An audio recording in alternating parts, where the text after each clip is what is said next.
What's up, everybody?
You got one person watching. That's what's up.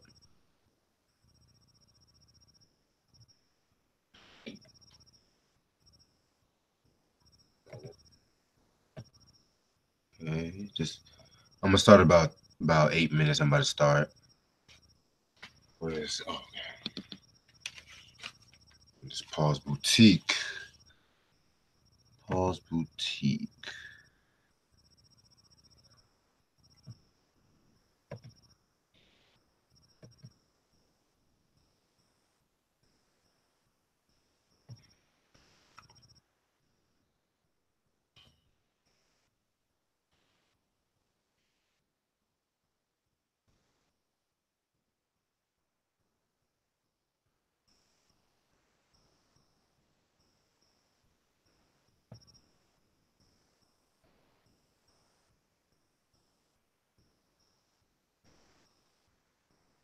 Still got one person watching. There's no problem.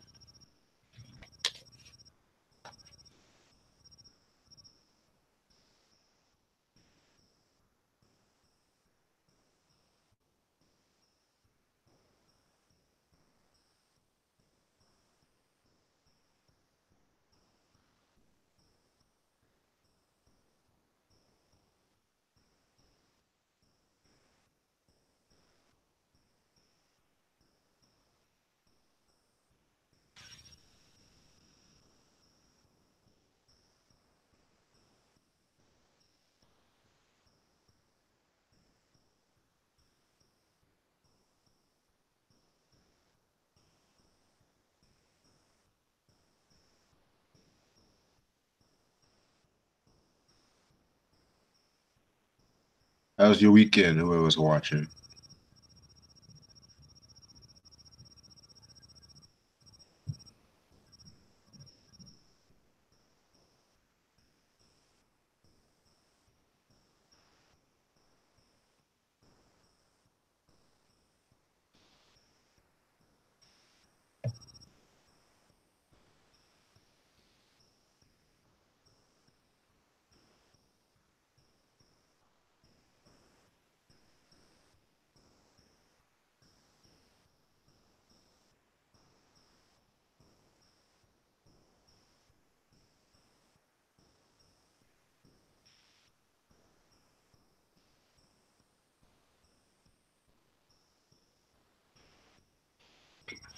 I'm about to start in 5 minutes.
All right, about 4 minutes about to start. Shit. You know what? Fuck, I might as well just start now. What's up? How you doing? Welcome to an episode of my hip hop review. Just your boy Reg here. The album I'm about to review today is the Beastie Boys Paul's Boutique, released in 1989 on Capitol Records and shit.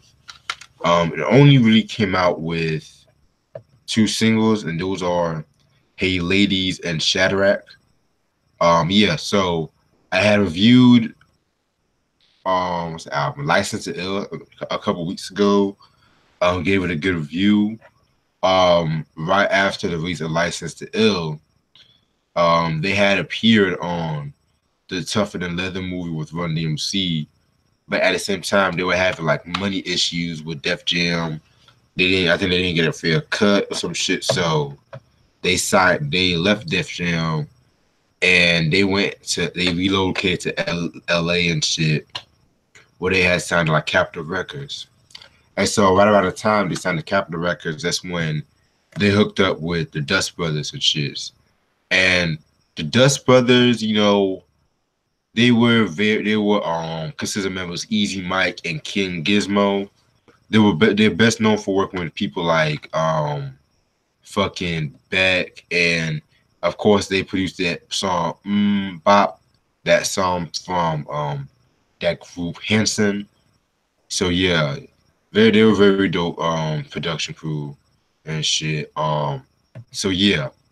So with that being said, they wanted to like do something better than License to Ill. They didn't want to be considered like one hit wonders, so they just made like a more cohesive, creative album and wanted to like master the art of like multi-sampling and shit like that. And really, though, most of the sampling on this album, from what I've read, was cleared and shit like that. And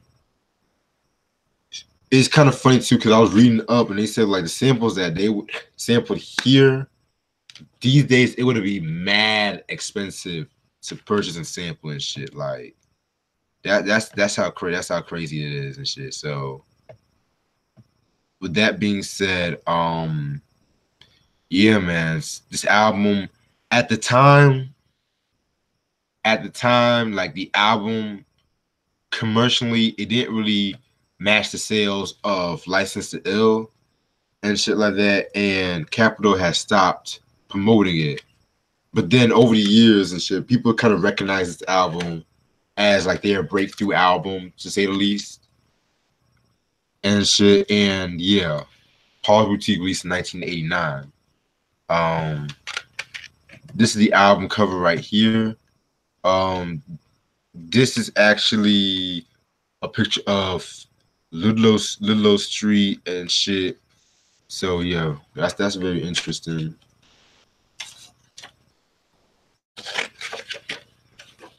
You got more pictures right here.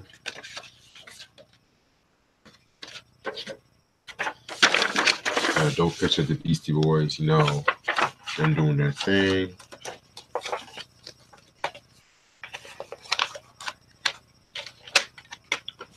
All right.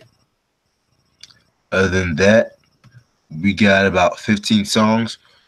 15 songs. You guys know what I'm about to do right now. The first song on this album is a song called "To All the Girls." It's pretty much like an intro song and shit.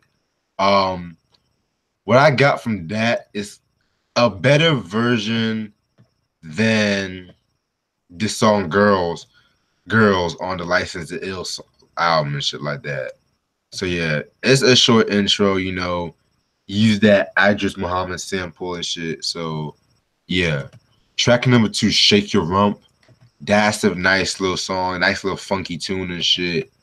In my opinion, that song should have been a single. I don't know why that song was not a single, but yeah, very dope song, very funky tune. Track number 3, Johnny Ryall. I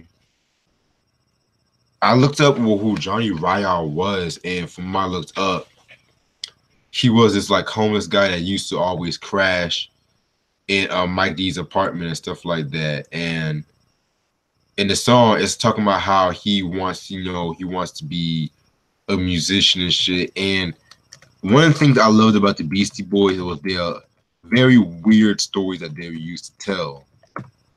Very weird stories that they used to tell and shit like that. I'm gonna read you some lyrics from Johnny Royale.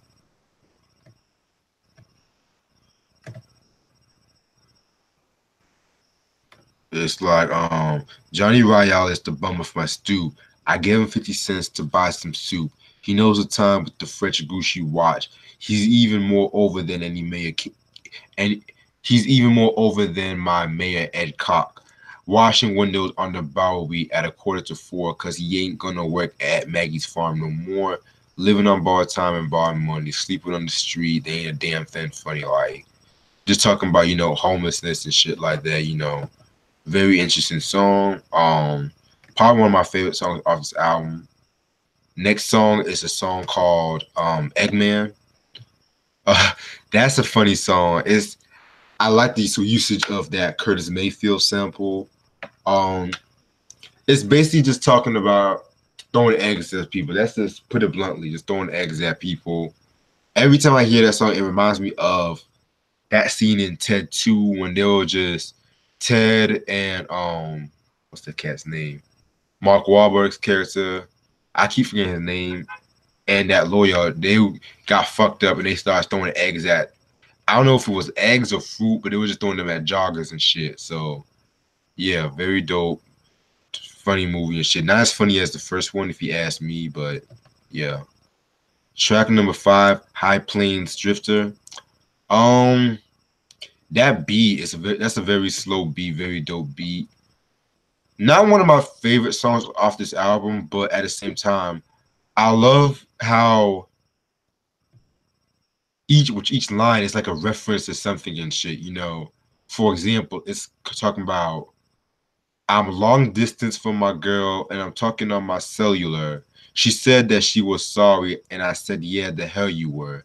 Check the rearview mirror, check the go-to display, check the odometer, and I was on my way and shit. Cause that line, check the rearview mirror, check the go-to display. If I'm not mistaken, that was paying homage to a ZZ Top song and shit like that. And then they also had lines like, which I like this one, found a nice place to visit, but a better place to rob, which that's very interesting because it's talking about a Twilight Zone episode, nice place to visit, where this cat he robbed a pawn shop and shit. And so yeah, so you guys get what I'm saying. It's very creative song. Like basically each line, it was like referencing something and shit. What's up? What's up, Try? How you doing? Oh yeah, appreciate the Martin Luther King shit. You know what I'm saying? Yeah.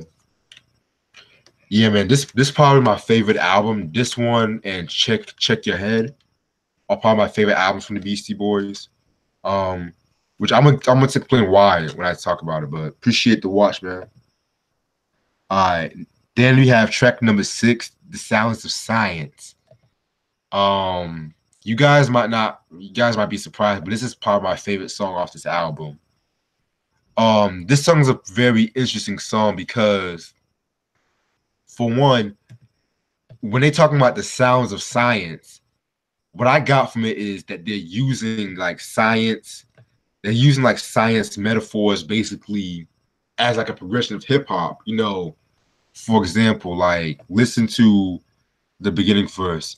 Now here we go, dropping science, dropping it all over, like bumping around the town like you're driving a Range Rover, expanding the horizon and expanding the parameters, expanding the rhymes, a sucker MC amateurs, Knox, Isaac Newton, a scientific easy, Ben Franklin with a kite, getting over with the key light. Their flow on that song was so impeccable, and the way they were just jumping after one another on that first verse and shit. And then after like the second half, Ad Rock says rope a dope, and then he just goes crazy. And then that's when they have those drums and shit like that, those fast-paced drums and just going in unison. And now the crazy thing about that song was that the majority of that song they used Beatles samples and shit. And yeah, they used Beatles samples way before fucking MF Doom, to be real. And it's very interesting the way, because that second half they used a sample of I believe the Sergeant Pepper Lonely Hearts Band drums and shit. And then the first half they used a sample of When I'm 64 and shit. So and they it's kind of it's a very distinct beat, very dope song and shit like that. Imagine like the lawsuit. Imagine the lawsuits that they would face when sampling like Beatles and shit. Well, half these artists, technically, man, like Ill Communication and Hello Nasty are my faves. Yeah, most definitely try. Stay tuned. Stay tuned when I talk about those albums. I think sometime late March, early April, I might talk about those albums. I don't have a copy of Hello Nasty yet, but it's not that expensive. I can get it anytime. So yeah, that's The Sounds of Science. Track number 7, 3 Minute Rule. Yeah, that was a pretty cool track as well. It's talk each member has a distinct verse and shit. Mike D, he's talking about he's like a braggadocio verse. He calls himself the cool caper. Then MCA, he's talking about how people should like legalize weed, justify weed smoking. And then at the end of the day, here comes Ad Rock, where he has his verses about this girl who gets like sucked into that Hollywood lifestyle and shit, you know. And with that song, they rap over a little bit over 3 minutes and shit. So I like how each member had a different verse. Each member had a different verse and shit like that. Yeah, 3 Minute Rule. That's a very underrated Beastie Boys song. Then track number 8, a song almost everybody knows, Hey Ladies. Yeah, this is one of the first Beastie Boys songs I've heard. Damn, they sampled everything from African Bambaataa to Cameo, mixing in with Commodores and shit. Then they had the McGilla Gorilla theme song, like 1989. They were mixing samples like this. Like this album, fucking 3 Feet High and Rising, and Fear of a Black Planet. I always felt like those albums redefined sampling and shit, in my opinion. So yeah, dope song, Hey Ladies and shit. Then we got the 5-piece chicken dinner. Nothing to it, to be real. And then track number 10, Looking Down the Barrel of a Gun. That's probably my second favorite song off this album. And my honest opinion is possibly, the darkest song off this album, because it's just talking about this cat going on a rampage with a gun and shit. And just the beat alone is so dark, and just those drums hit hard and shit.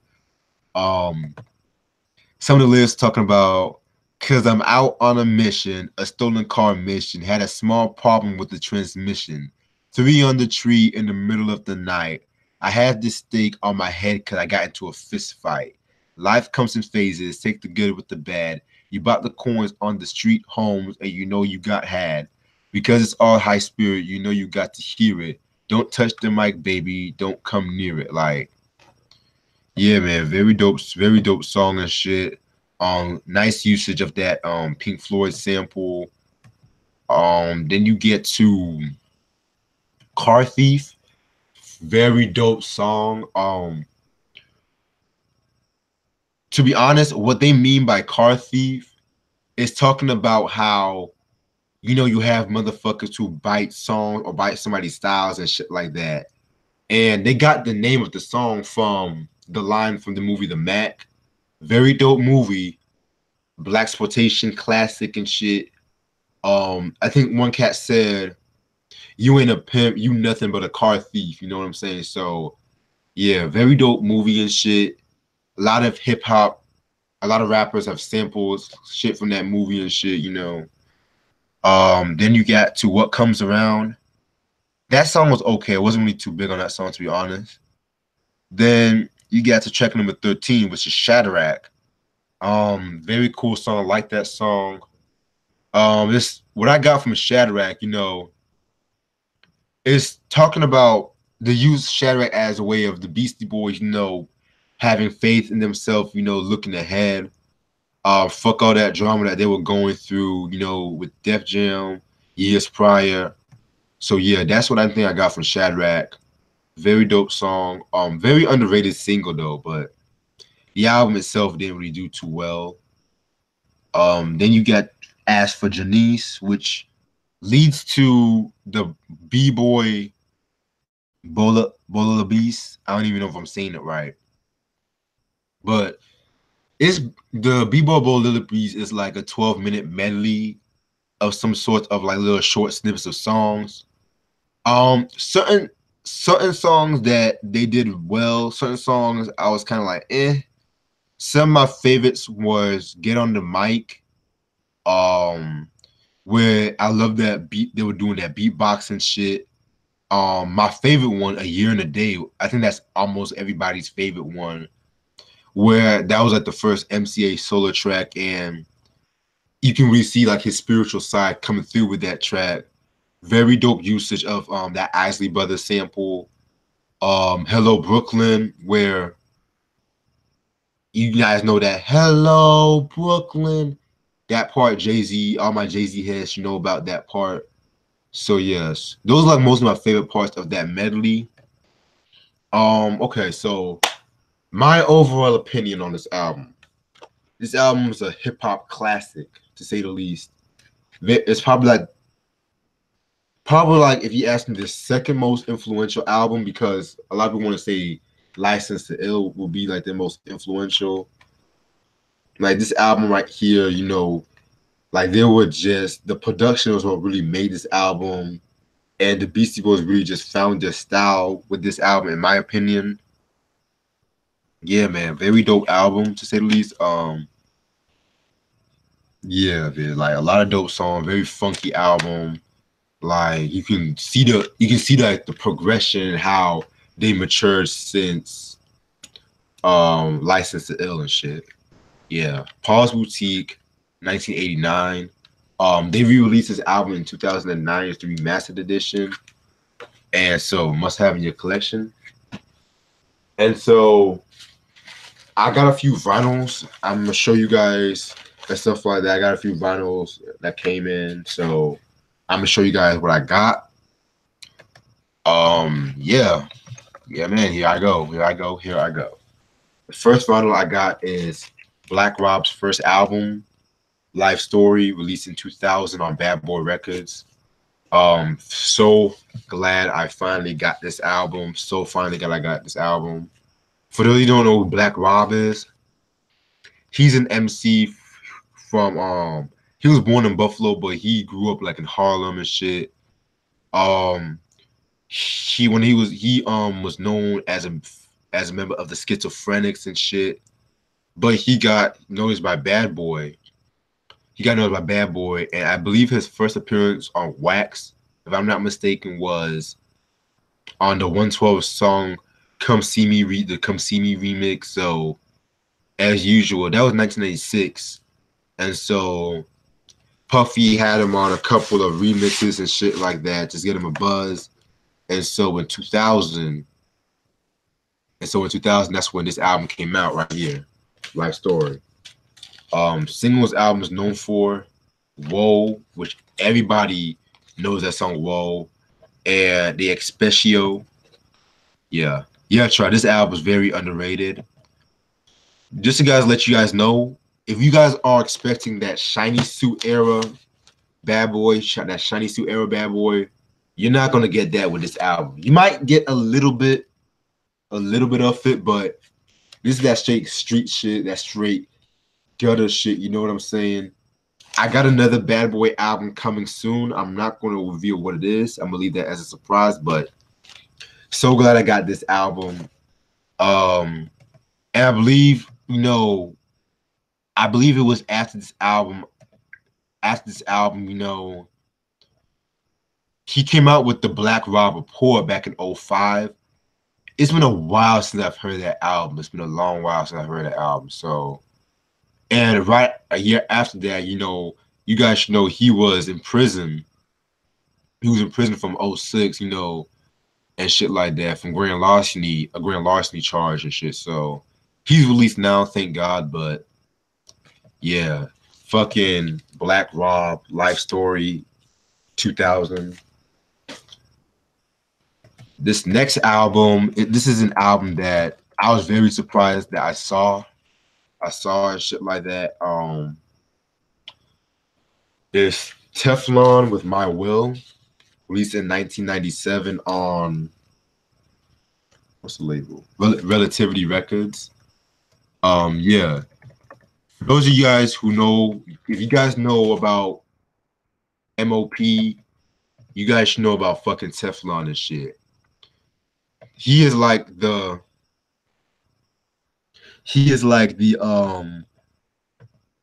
how can I put it? Like, like the main affiliate and shit like that, always appeared on the songs and shit. So 1997, he finally came out with his own album, My Will. This is actually his only album to date.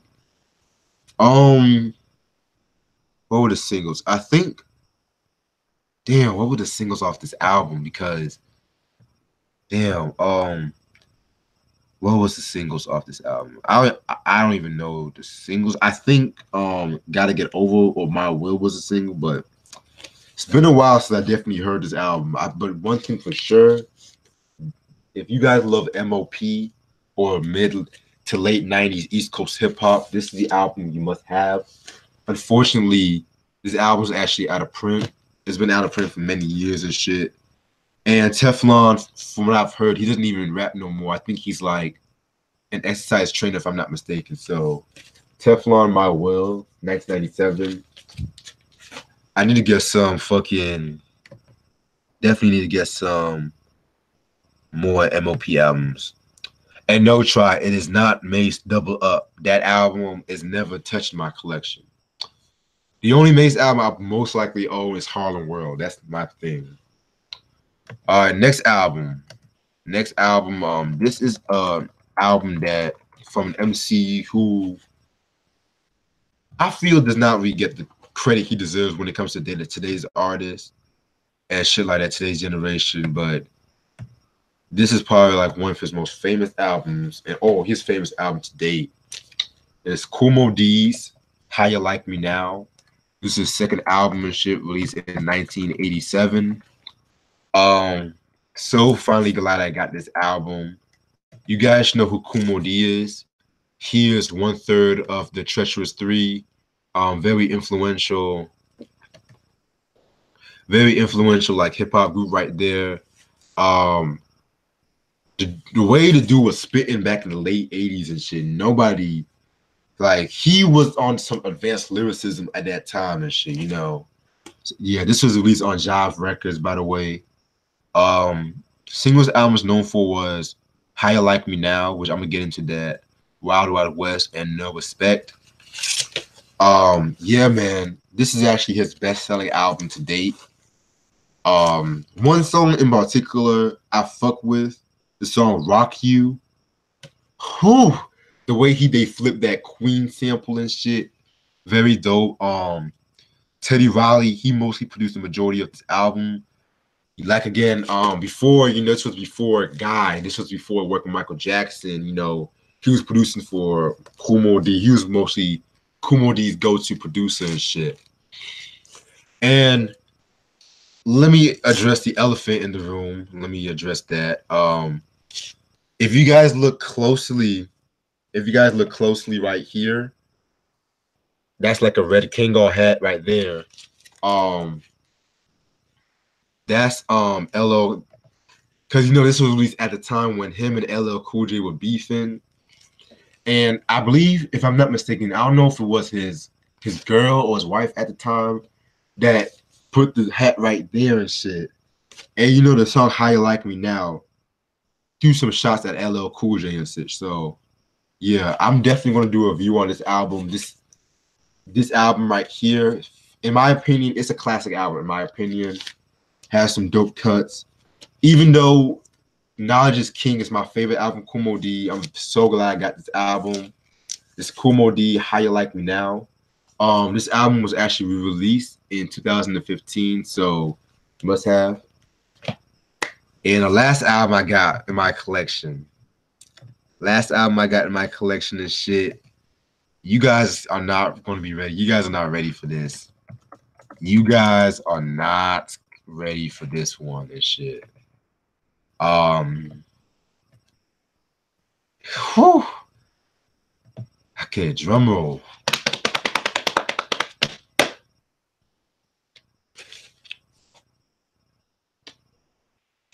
Coogee Rap and DJ Polo rated Triple X. This was released in 1996 on wait, was it 1996? Hold up. Yeah, 96. It says like Coachella Records, but you know, you guys know that Coogee Rap's 456 was the last album of new material released on Coachella. I guess they just scrapped this album up. Yeah, man, this album right here. Oh, this album. If you guys are a fan of Coogee Rap, like very big fans of Coogee Rap, this is the album you guys gotta have and shit. It only came out with it literally came out with one single, which is the lifestyles of the rich and famous and shit. And the way I kind of see this compilation and shit is basically a transition between Coogee Rap and Polo to Coogee Rap the solo album. But with this album, it's like a more raunchier side of Coogee Rap. Like you guys, you have Under 21 Not Permitted, Fuck You Man, you got Check the Bitch, Lifestyles of the Rich and Famous, like, and also it gets bonus points because it has the original version of I'm Fly. Oh, which I prefer the original version better and shit, but very dope album cover as well. I'm definitely going to do a review on this album because um I'm gonna start reviewing Coogee Rap this week. I don't know exactly what day I'm gonna talk about Road to the Riches. My biggest bet would maybe be possibly Wednesday night after my gig and shit. Yeah, so because I want to do a live review on Wanted Dead or Alive next Sunday. Because I'm already going to do a review on Veterans Day tomorrow. Excuse me. So yeah, this is a very dope compilation. This is a collector's item. Of course, it's out of print, of course, but in some sites it might be expensive. In other sites it might not be expensive. It is what it is. This is Coogee Rap and DJ Polo, rated Triple X, 1996. And that's part one of the vinyls I got. Part one. All right, so before I leave, let me just read the chat. We'll see what Try said. Teflon, yeah, he's definitely underrated, but dope lyricist. I'm a fucking listen to the album tonight, actually. He definitely got that nighttime vibe on that. Maze only had one classic album, and I agree. I definitely agree with you on that because the other two are trash. Yeah, Komodi, he never got his respect. Did you ever see his unsung episode by any chance? Try. I don't know if you have though, but matter of fact, do you want to come on chat? Want to come to the chat for a little bit? I don't know if you want to come to chat for a little bit, talk, rap. I don't care. LL Cool J, he won that battle easily.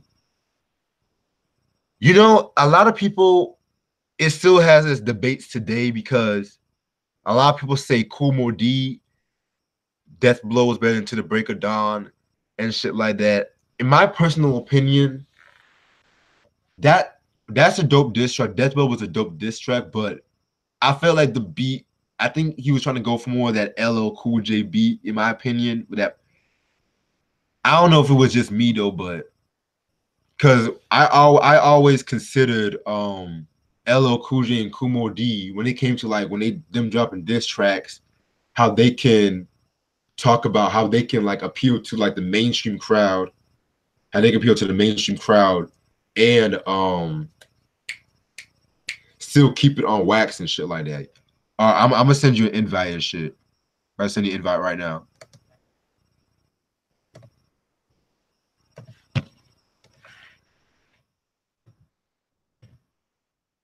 I just sent. So yeah, and then yeah, Rated Triple X, man. Yeah, that I recently actually heard the album as well because I didn't know about the album until maybe about 2 years ago, and for some odd reason, I'm just hearing the album now. Dope cuts, man. Like to What put up? it this way, if what's up, bro? Was good chilling. Yeah, man. I was just saying about that Rated Triple X, man. Like, if you're a Coogee rap fan, you gotta check that album out. Yeah, I heard the first two. I heard One Dead or Alive and the one after that. But I never listened to the Sex album and was Live and Let Die or something like that. I didn't hear that one.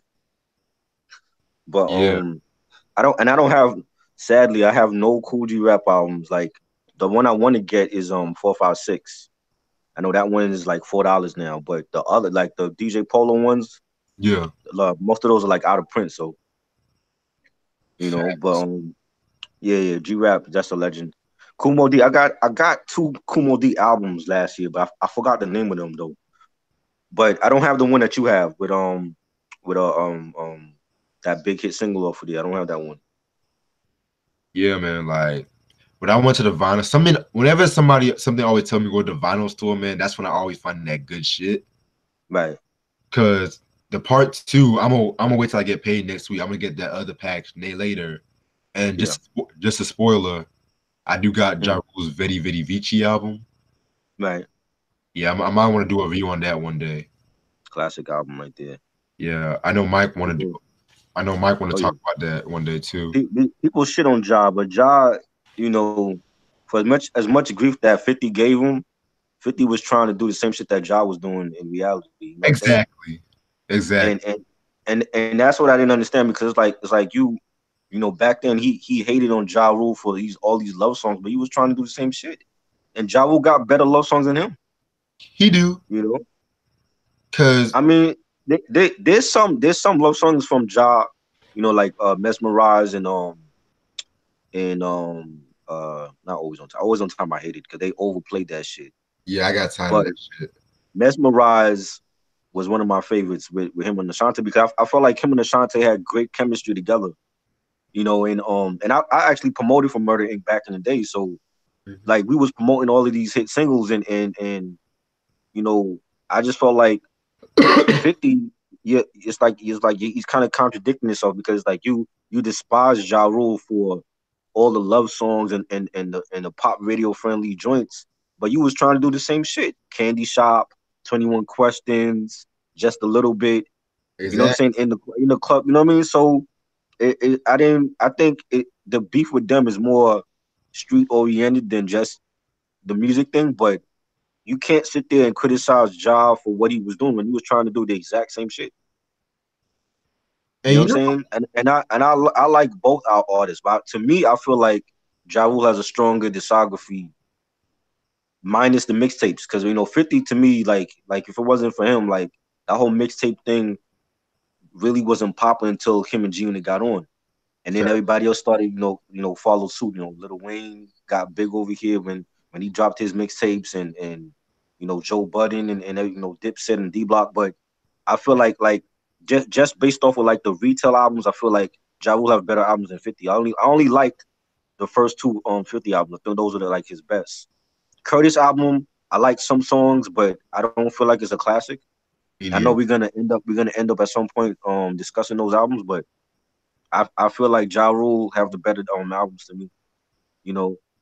But yeah, Kumo D, very slept on, very underrated artist. I feel like nobody really gives him his props, and just in the '80s alone, I feel like a lot of artists are slept on and overlooked for the '90s because the '90s is considered the golden era.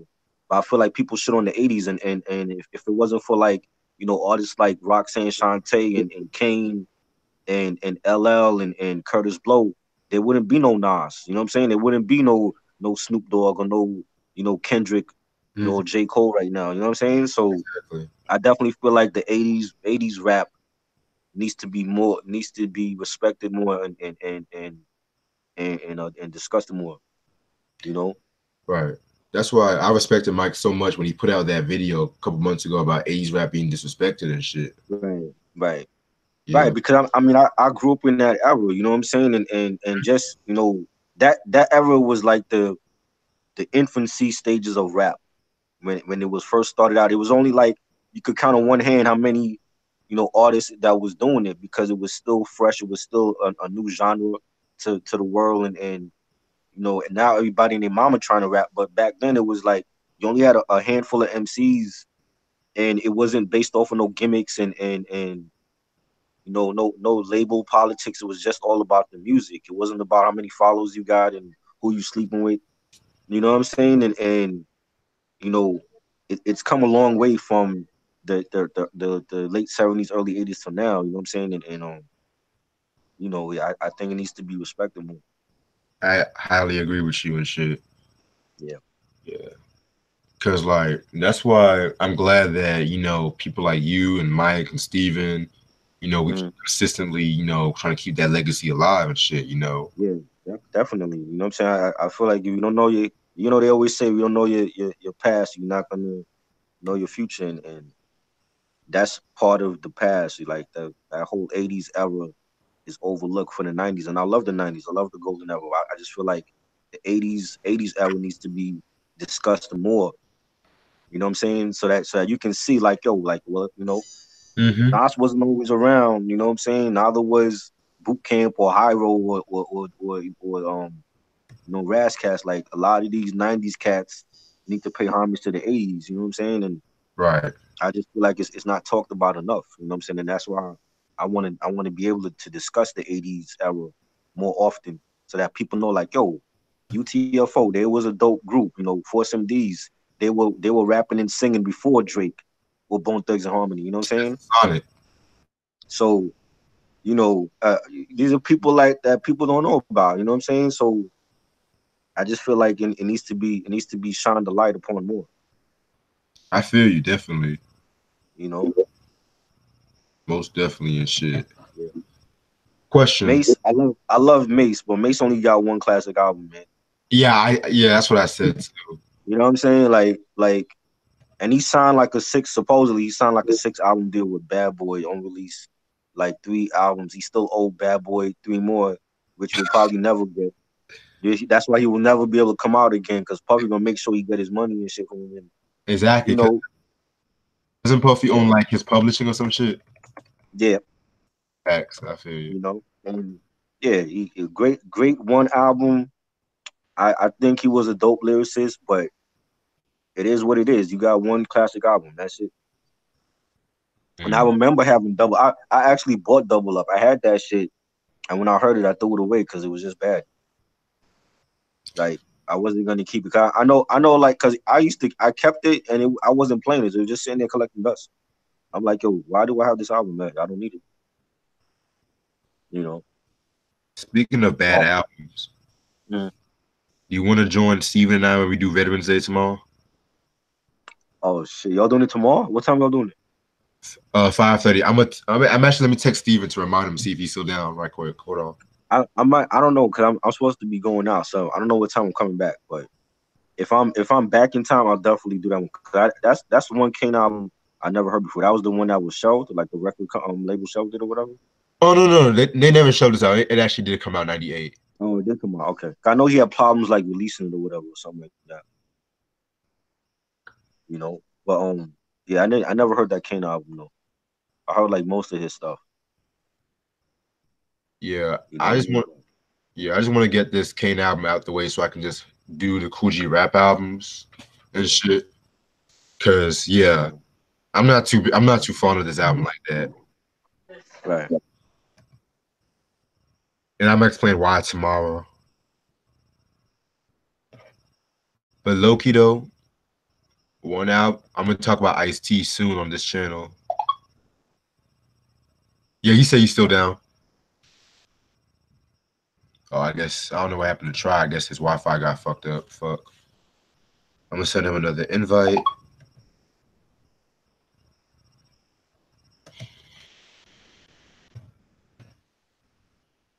My bad.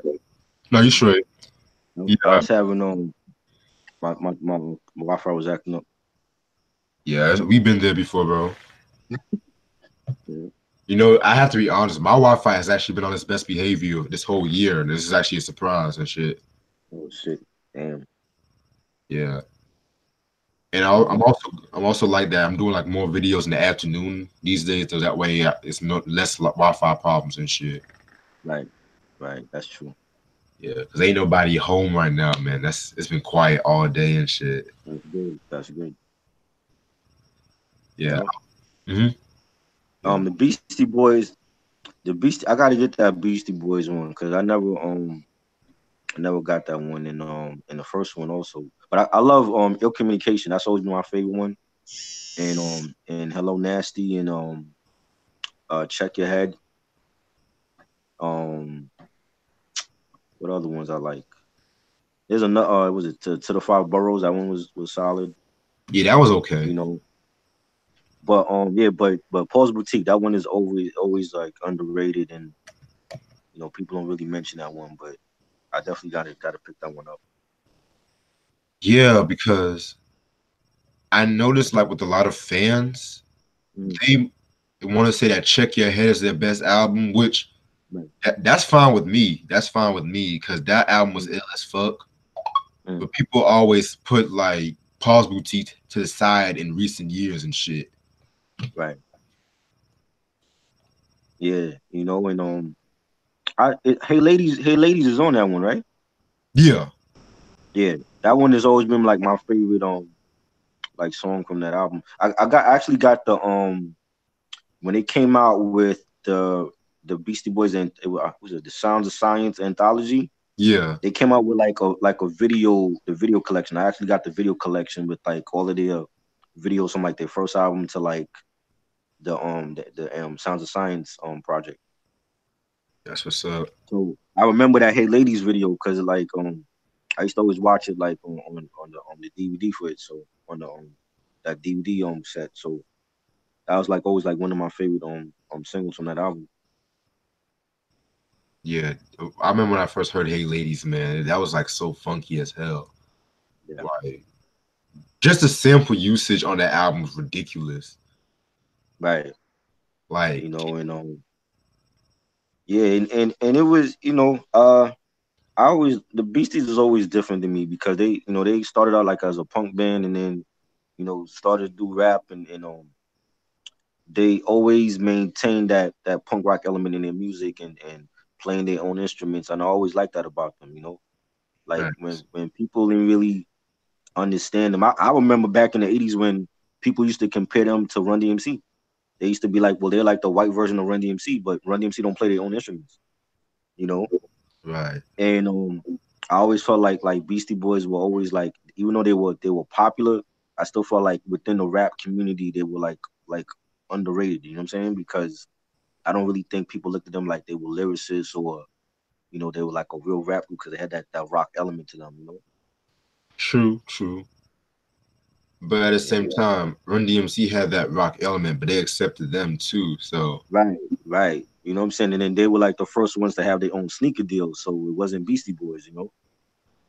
but the thing that the Beastie Boys would set them apart was how, Mm, unlike Run DMC, as much as I love Run mhm. DMC, the Beastie Boys artistry always excels Run DMC's, in my opinion.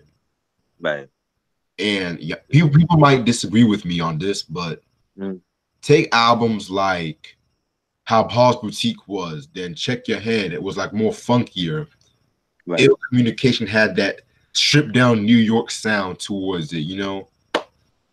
Hello Nasty had that like apocalyptic sound towards it. Like Right. it's very versatile. Hmm. I agree. Yeah. And Yeah, I've always loved their stuff, man. They have a solid discography. They got so many like projects out. Like a lot of stuff was like out of print. And they were doing EPs before EPs were trendy now. Right. The Root Down EP and some old bullshit EP and all that. They were doing that shit like it was a regular thing for them. So Yeah, you know, them and De La Soul too. yeah, De La O's as well. Mm. Lot of different like MIDI projects they both dropped. That Clear Lake Auditorium Yeah. EP. I never got that. Never. I remember going to the record store. I think that was what 94 that dropped.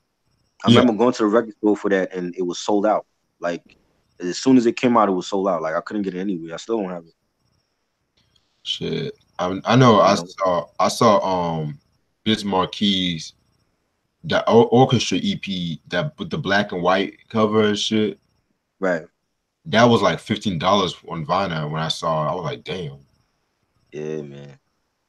Like projects like that. If you find those projects on vinyl or cassette or CD, you just gotta copy because that's like rare shit right there.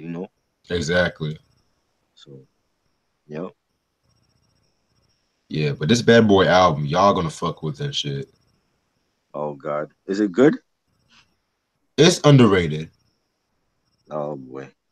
in my I, opinion. I only underrated. Is it recent underrated or like when Bad Boy first started underrated? I would say late '90s underrated. Okay, so we talking about like total type of shit. Nah, not no total Not shit. total. Huh? Okay, not total. It's not Free Evans, right? It's not who? Oh man, Nah, I don't not know. fake. Nah. You give up? Um, I don't know. I'm trying to think because I mean everything at that time they were over excessively promoting. So I'm thinking when you say underrated, I'm thinking like G Dep or like Loon or one of them Yeah. niggas. Yeah. G Dep. Oh, G Dep. Yeah. Oh, I thought G Dep came out like in the early 2000s though. I think the album came out in '98. 98. Okay. Yeah, cause that wasn't that Okay. some delivery? Didn't that come out in the late '90s? Nah. Special Delivery came out in like I want to say '01 or '02. Cause I promoted for the single for them. Oh When they shit. like when they dropped the remix with I think Buster was on the remix and MOP and I was promoting for the special delivery remix when that dropped. That was like '01 or '02. Oh, you right. Oh shit. Yeah, I know why I thought it was '98. I don't know why. yeah. Cause that's when they would like when he came out with the song before that, the one with was it Get This Money with Diddy and Black Rob. They were talking about doing a collab album together, but it never happened. Of course. You know what I mean? And then and like G Up, like he had issues, like he got in trouble, and then like his baby mama, she was having a kid from him and shit. Mm-hmm. But yeah, that was like in the early 2000s. I dropped. That's what's yeah, man. I was Yeah, so glad I saw that shit, man. Cause yeah. no one talks about like that late '90s street shit, like the Black Hmm. Robs, the G Deps and shit. Cause they Right. all want, and that's Puffy's fault too, cause he didn't really promote those artists like that. Oh yeah, that's truly his fault. I mean, he had like all of those artists like Mark Curry and G Dep. They were all supposed to come out, and for whatever reason, like they pushed their album back, and it never was released or whatever. So Right. you know, Cause yeah, so, I know mm, that the Carl Thomas album, that shit came out in 2000. yeah. I think like 2000 that came out. Yeah. Emotional, yeah. That was a good album. Yeah, dope album. Hmm. You Shit. know, Shit. I know Steven's gonna have a ball tomorrow with this album. oh good. Shit. Yep.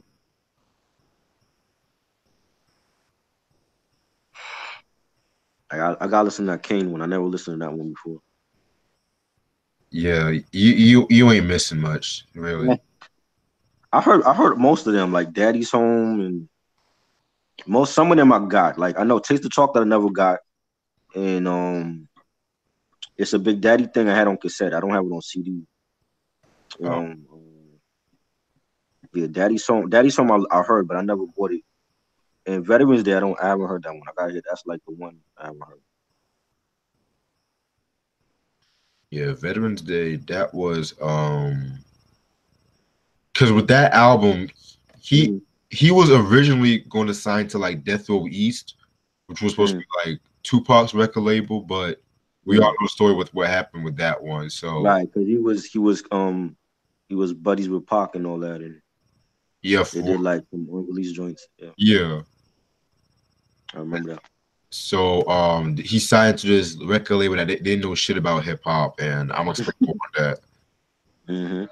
Cause when the beats, it has that shiny suit era bad boy flavor, and I'm just like, what the Yeah, fuck? yeah. Jesus So, Christ! and then he like in the early 2000s, he came out with like some 12-inch singles, but like he didn't really he never dropped an album though. Right. I remember he was on he did a lot of features too. He was on Alpha Raw, the Light Force Radio album, Mm-hmm. and what else he was on? I remember hearing him on somebody else's album and shit, but Tony he Torch. never dropped a yeah, he never dropped a album in like the 2000s, and I was waiting for that. I'm like, oh, you're gonna get some new Kane with hopefully with some like some primo production and stuff, and he never got that. Yeah, because I know like Primo produces one song for him called Any Type of Way when he was talking about 9/11 and shit. So if he would have came out with an album with some of those beats from Primo or Alchemist, maybe Mm, it could have been like a strong enough comeback and shit. But right. I don't know. I don't know. I actually met Kane Mm, and I asked him. I mm, actually asked him like out of curiosity if he was ever going to come out with another album. He just said he'll just sit to touring and shit. yeah, yeah. He just touring right now and shit. Shit. You know. I mean, I would love to hear a Kane album in this era. You know what I'm saying? It's long overdue. Yeah. I know like he came out with an album with that jazz group, The Last Supper. Uh-huh. I don't know. I don't know if it's good or not. Let me see. I didn't even know that. I didn't hear Yeah, that was a low key album, I guess. it. Yeah. Yeah, Back in the Future. Yeah, I'm looking on the reviews on Amazon. They said it's pretty good. So true. It's like Big Daddy came with a live band, basically. Yeah, he's good. I saw a live performance he did on YouTube a couple weeks ago. Hmm. I forgot the name of the channel, but like they have like it looked like a small little like classroom or something Yeah, that they have like artists perform live, like Wu-Tang Clan performed and Mac Miller, rest in peace to him. He performed on that channel. And they had one with Kane, and Kane did like Set It Off, and he did Ain't No Half Stepping, and he went through like most of his like 80s stuff with the live band, and he sounded great. facts. I, Yeah. I got. I'm gonna send you the links. I don't know the name of the channel like offhand, but I'm gonna send you the link for that. Okay, no doubt. Yeah, that was a great performance, and he was sweating like a pig. He had on like some like purple like velour type of like button up and pants and shit, But he did his thing though. It was great. That's what's up. That's what's up. Yeah, Shit. you know. Yo, so you heard about Jay-Z hiring a lawyer for 21 Savage? Yeah, I heard about that because like he's supposed to get deported or some shit like that. Yeah. So Jay's like helping him, and he got like the whole like Rock Nation like legal team to Mm-hmm. help him and shit. That's dope. I mean, once Jay Z step in, it's pretty much in safe hands. You know what I mean? So Right. I didn't know dude was not from this country. So I mean I don't listen to him, so I don't really know that. Yo, I actually saw an Mm. interview with his mom, and his mom Loki sounds more Jamaican than British, if you ask me. Yeah, yeah. Well, they got Caribbeans in London and all that. So Yeah. like Soul to Soul, that group Soul to Soul, they were like Caribbean. They had like Caribbean in the group and all that. Soldier Soul, You that's my know. group right there. Yeah, man. Rest in peace to that lead singer. Great, yeah, great, underrated group. You Yeah. know, Keep on they were moving. dope. Don't stop now. Ooh. And yeah, That so it's like I heard about that. I'm like, oh well, that's good. Jay-Z stepping in and you know, hopefully, he get that straightened out. for real. That's all Trump doing anyway, man. You already know. Oh yeah. Shit. Trump, Trump, Trump. hmm That's all Trump. Trump, flexing his muscles and shit. Keep You on know. moving. Don't stop now. Keep on. I'm sorry. That song You got said stuck. you said the lead singer died. You talking about Karen Wheeler? You said what? You said the lead singer from Soul to Soul died. Yeah. The female Karen Wheeler. Yeah. Yeah. Mm-hmm. I didn't know that. When did she die? No, no, no. Excuse me. It was Doran Rattle that died. Yeah. Oh, okay. I'm like, I Um. didn't hear about that. Yeah. I looked this shit up. It was like Yeah. she had shoplift and she was running out the Mm. store. She got hit by 3 cars and shit. Oh shit, Damn. that's crazy. See, God don't like us. You can't do shit like that and think you can get away with it. Shit. You know what I mean? I Crazy. just should definitely do an episode on them. Definitely. I don't remember seeing one about them, but they definitely need one about that group because they were always, underrated and I always liked their music. And they've been sampled so many times, like Mary J. Blige sampled them and I remember like in the opening scene for Belly, they played that song and you know, great group, man. That fucking Club Classics Volume 1 album. Oh my hmm God. Yeah. Yo, I don't know, but when it comes to the 80s, the Mhm. British R&B, like Sade, like Yeah. they were just kicking ass at that time, man. Like, hmm fuck. Yeah. George Michael, I'm sorry, but that Faith George album, I Michael, don't care what no one says. classic, classic. Fuck Freddie Jackson. Freddie, I Freddie like Jackson. I like one Freddie. I got one Freddie Jackson single. I think it's "Rock Me Tonight." I got that on vinyl, 12-inch. That's the I, only song from Freddie Jackson I liked. I didn't care for his other stuff. I only liked his first album and that song Jam Tonight. Mm, Other than that, I don't care for his discography like that. right. To me, he was a Luther Vandross knockoff, if you ask me. Yeah. Shit, Big time. for real, Yeah. like, and it's not that I just like Freddie Jackson, but he's like another example of somebody that should have shut the fuck up when he had a chance to. hmm Because Yeah. you went after George Michael. George Michael didn't do shit to you. And he had family over here in Harlem because I remember like back in the day one of my cousins like she had known his niece or something like that. I remember like meeting his niece when I was younger and shit. Right. And yeah, of course back then you like you lying. I don't believe you, but yes, that was like her uncle or some shit like that. So I went to like one like her birthday party or something. Shit. Yeah, yeah. But that's the only song from Freddie I would like. Yeah. He wasn't really that special to me. Nah, not at all, man. Yeah. I can't wait till we touch on these Sade albums, though, you know. Oh yeah, definitely down for that joint. You Question. know, you know. Huh? You say you had a copy of Love Deluxe, right? Yeah, I've Love Deluxe on CD.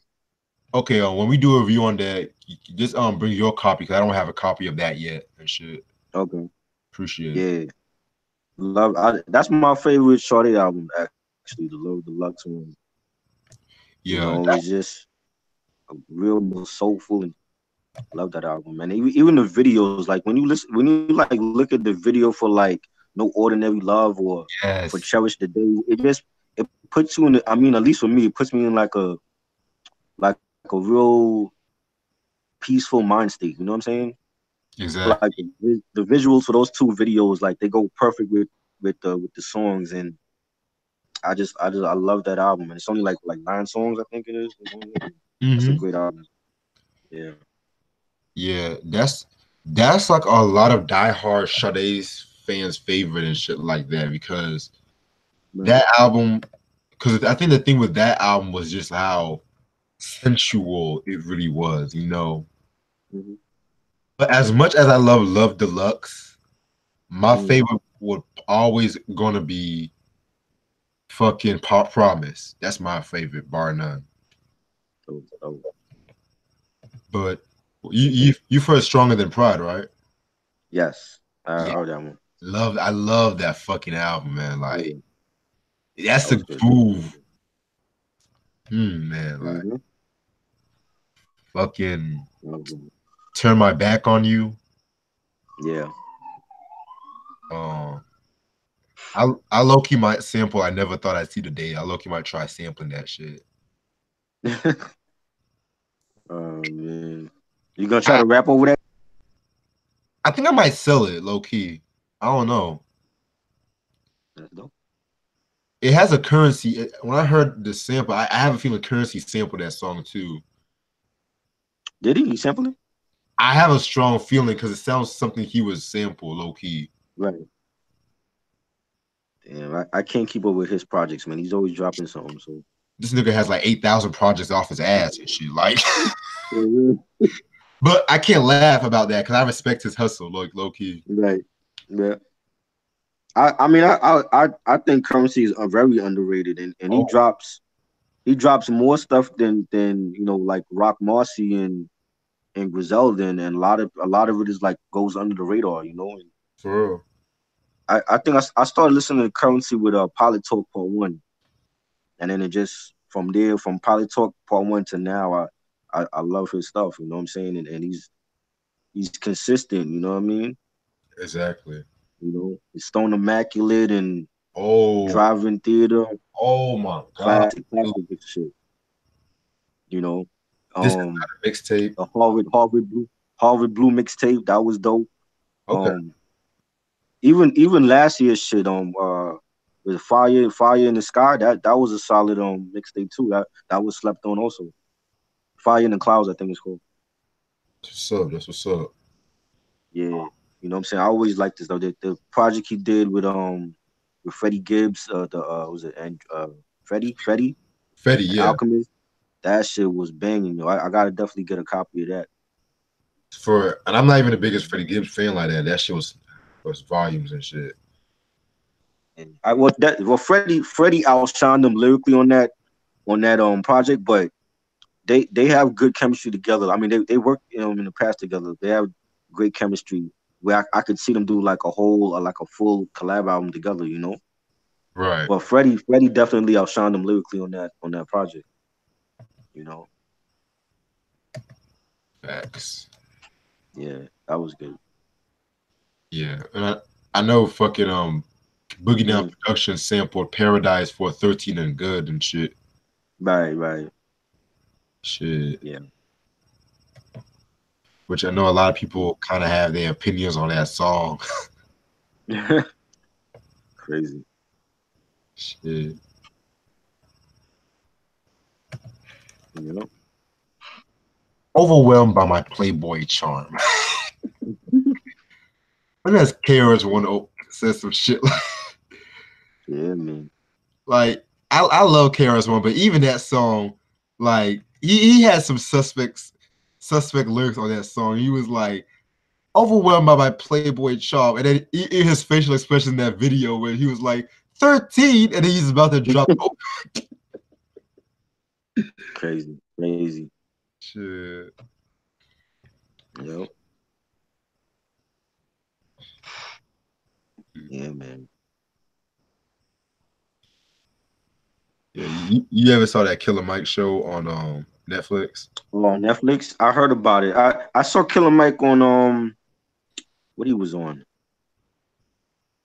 It was some show this week he was on it. I saw him like talk about it. I think it was that Carson Daily show that they run late night. I don't know why he's still on the air, but he was talking about it, and you know, and coming from where he did, like from you know, the Dungeon family and to where he's at now.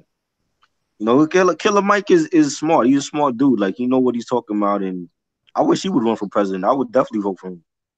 Fine. You know, I mean, because he shined light on a lot of issues plaguing, you know, the you know, the black community, and you know, I remember when he used to do like his little YouTube you know, episodes like when Obama was in the administration. So, you know, he's a smart guy. He definitely knows what he's talking about. And I haven't seen the Netflix show though. I feel you though. Yeah. Hey, I gotta finish up the series. I'm on episode 4 right now. Yeah, Yeah. definitely. But Run the Jewels, I think they're highly overrated though. They have like a hippie following with them. Mm-hmm. I like the first album, but I didn't care for like the other two. Right. But that's not his best shit. Like I think people feel like that's like the best thing he ever put out. That's not his best work. I mean, in my opinion. Yeah, that RAP music, that's my possibly my favorite shit so far, but I gotta listen to all of his discography.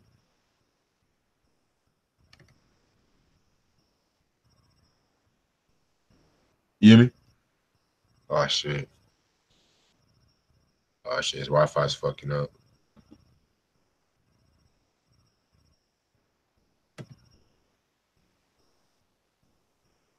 Shit.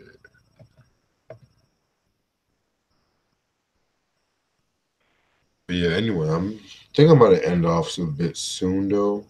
Let me just hit him up and shit.